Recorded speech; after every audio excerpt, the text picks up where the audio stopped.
China is in a very difficult situation and things will get much worse. Then we're dealing with the war. Right now, I think all the sides recognize that we're on the brink of war. War is a very dangerous thing, and that would have giant implications for economies. What you can see, it's like two wrestlers or two boxers. And now the question is, which boxer, which wrestler is going to win? And so you see that we have moved from what was largely unipolar world and a cooperative, globalized world into now this world of great conflict.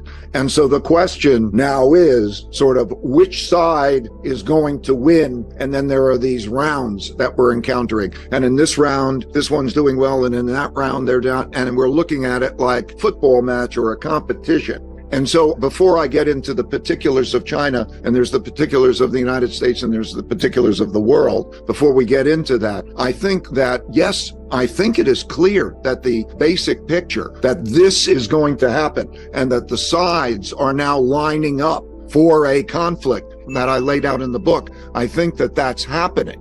Now, I'm not saying I'm going to be able to pick the winner or the loser, and I don't even know necessarily what that conflict is going to look like. I have thoughts about that, and I'll be happy to share that. But recognize that. That's the important thing. So as this is coming up and we deal with this conflict that's arising, then we're dealing with the war. We will get into what are the problems of China, what are the problems of the United States, but we're not going to know who the winner of that war is for a very, very, very, very long time. The fact that we are coming into the war and that we are at the brink of that war and that geopolitical thing operating is the big thing. Now you see how the sides are lining up, like Allied and Axis powers in World War II. You see the same dynamic. How does Europe play into this? Europe doesn't want to get involved in Asia. And then how does NATO and Russia, and then Russia and China, and how they're lining up? And then what does that mean in terms of deglobalization? So recognize the patterns of history, such as, okay, sanctions always took place. You have economic war sanctions, and then the economic war. In World War II, before World War II, it was the sanctions, the United States cutting off oil, embargoing oil, very similar to the United States embargoing or cutting off chips to China. And then freezing of assets. That led to the bombing of Pearl Harbor. So I think as we get into what's going on in China, let me also deal with the issues of the conflict. There are, between the United States and China, are issues that are red line, irreconcilable differences. They're very risky. They're related to Taiwan. They're related to China's dealing with Russia. How do they provide support? And is that okay? And whatever. They're related to capital movement. It is, of course, correct that as there's this almost impending war and preparation for the war, that American companies or foreign companies want to leave. And in fact, Chinese companies consider, okay, my door is going to close. Can I get out? What does it mean to be global? And so you see the Taiwan issue, you see the support of Russia issue, you see the whole geopolitical issue emerging. And so I want to emphasize that the most important thing is watch these irreconcilable differences. This is also happening in our political year. In the elections, you will see in Congress and you will see in the elections and so on, a much more, let's say, macho or hawkish policies related to China coming together. So I just want to emphasize, before we get into the problems and the issues within China, to recognize that this force is definitely coming together. The sides are aligning. We can get into the question of what does BRICS mean? What does the G20 mean? What does the G7 mean? What does it mean? How does the order work? Well, it'll be disorderly. I wrote a piece that there were, the major issues in China. Some people think that I'm, a China lover. Well, I do say I do love the Chinese culture. I've many friends in China over a particularly long period of time. My job is to look at things objectively. And I'm saying, okay, so yes, let's describe what that looks like. And I've mentioned these problems that they have. First, they have the debt problem. It's a classic debt problem, like written in the book, like the things we talked about the debt. There have to do a beautiful deleveraging. In my opinion, they let it go about 2 years too long, that the debt problem didn't have a restructuring. And so, one man's debts are another man's assets.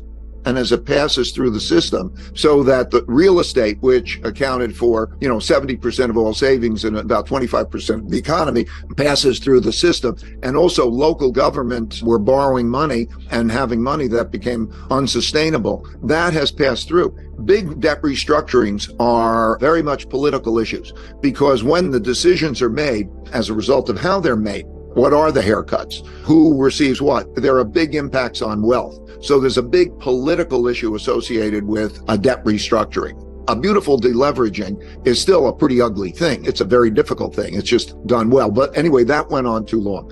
And then, of course, we have the issue of the geopolitical, the world issue.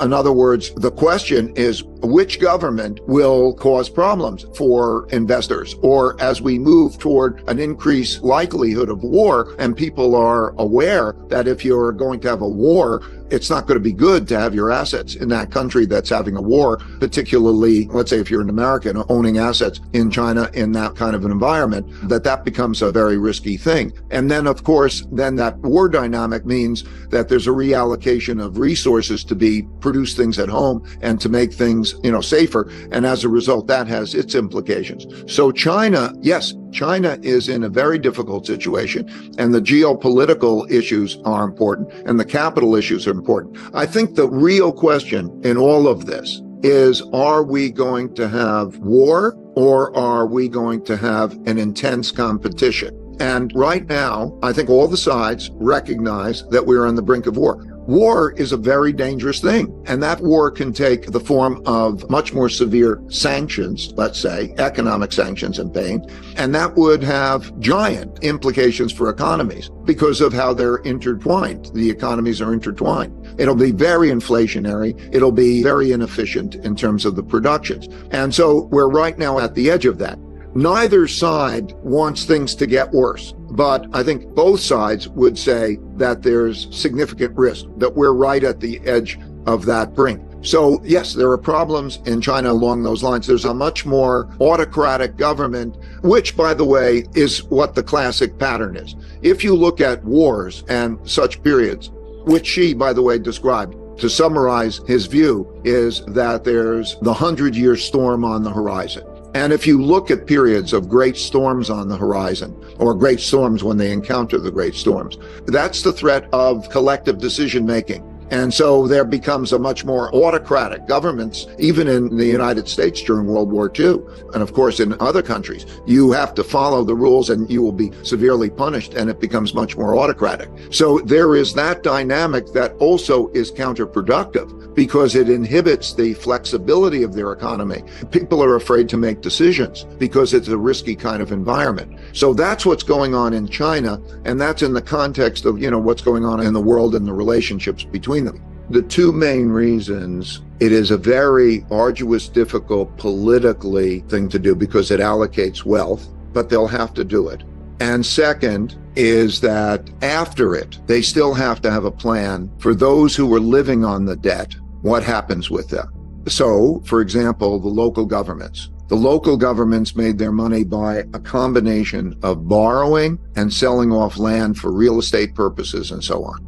Okay, that's where the vast majority of people are. We think of China, we think of Shanghai, Beijing, Shenzhen, and so on. But there's all of those provinces out there, economically and financially dependent on that form of borrowing, and things will get much worse.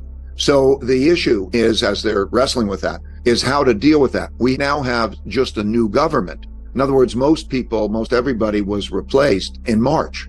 And so the taking on that job and dealing with it is a big job. They will have to do it, in my opinion, but those are the big impediments. It's a difficult and threatening thing.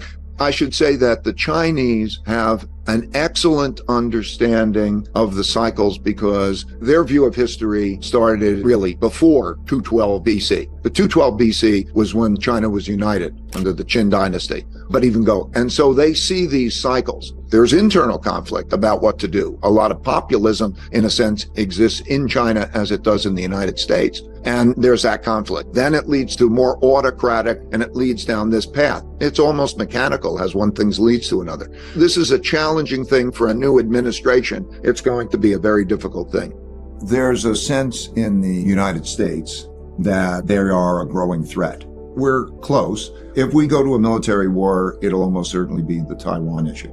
So that could be called containment. I think we want to contain China. Their concerns are mostly the domestic concerns. How do they deal with the demographics issue? How do they deal with their own domestic issues? You know, when you run a country, the major issues are the internal issues. How do you make sure you deal with corruption? How do you deal with all the issues that they face? Poverty in the western part of China, environmental issues, property bubble that's bursting. China and the opposition is as strong as the United States and its allies. And so we have a conflict.